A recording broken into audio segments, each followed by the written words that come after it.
Attorney Neil, sa panayam po namin kanina kay former Senator Frank Drilon, ano po, ine-explain niya na iba po yung AMLA in terms of there is no exception, the prohibition is absolute. Sabi nga po ni Attorney Danao, ano?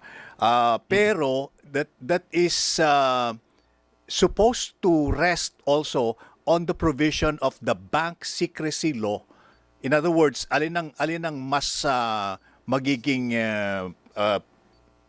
prominent in terms of the provisions of the law. Dahil sa bank secrecy law, it states daw, sabi ni Senator Frank, na ang exception to revealing yung mga accounts, yung covered and suspicious accounts, pardon me, is exception is kapag impeachment trial. Clarify ko lang, sir. Yung basis niya is the bank secrecy law for that statement. Yes po. Correct? Yes, Okay. oo. So Sige, there's please AMLA, proceed. there's the bank secrecy law.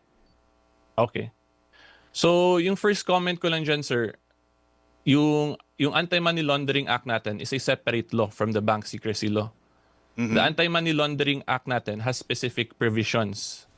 So if you read Section 8A, very specific naman po dun yung words na it talks of AMLA transaction records, AMLA records in general, not necessarily of bank records.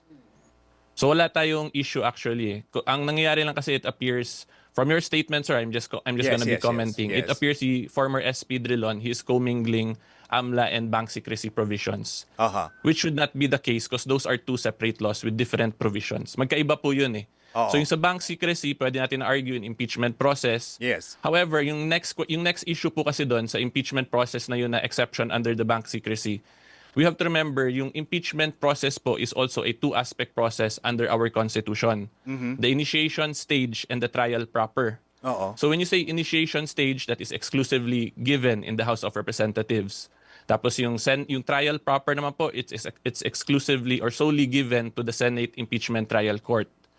Tapos, so my point here is in the initiation stage, tapos ina-explain din naman po, 'di ba, ng House of Representatives themselves that what they are doing is similar to a preliminary investigation.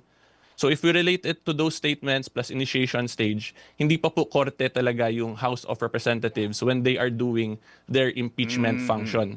Therefore, if they are not a court, it can be argued na they do not fall under the definition of the impeachment na exception for bank secrecy. Kasi Okay. currently po, Oo. yung clear lang talaga sa jurisprudence natin, pwede i-divulge yung exception to the impeachment, yung exception na impeachment in the Senate trial court. Yes. Yun yung sa impeachment po ni Chief Justice Corona. So So as you can actually, see, meron pa pong mga questionable areas talaga. opo.